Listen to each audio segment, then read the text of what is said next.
we're back to the Cerny Success Show. I am your host, Vincent Cerny. We're talking today to high school and junior college students about college and what it's like. It's part of a four-part series.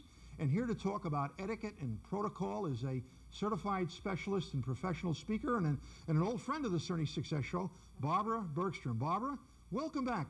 Thank you. Thank you. It's nice to be here. It's nice to see you again, Vincent. You know, we had so many excited people talk about the show when you were on a year ago. You were talking, I remember one thing about table settings.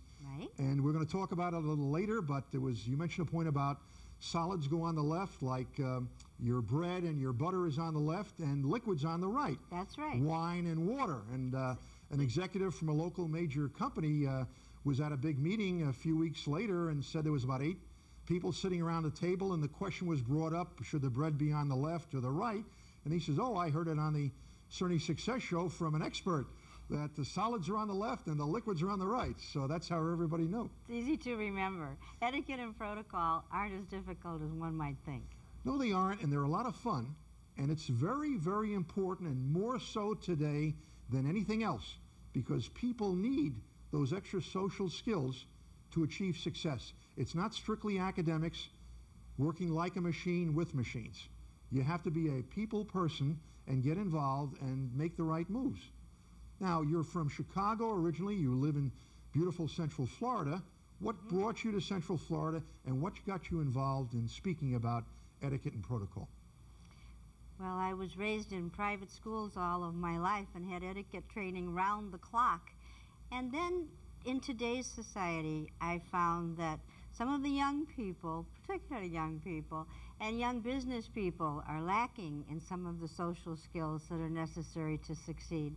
And so I decided to go where the experts go, and that's the Protocol School of Washington in Washington, D.C., where they teach the diplomats and the senators and the military attaché to learn the most up-to-date materials available today, and I am certified by the Washington School of Protocol to teach what I do. And this is international training also, because they come from countries in the Pacific Rim and Europe and Africa. That's right. South America. I teach international protocol as well as corporate and children, all phases. What are the 1 or 2 traits that Barbara Bergstrom has that has helped her achieve success in speaking to groups about the subject you're certified to talk about, etiquette and protocol?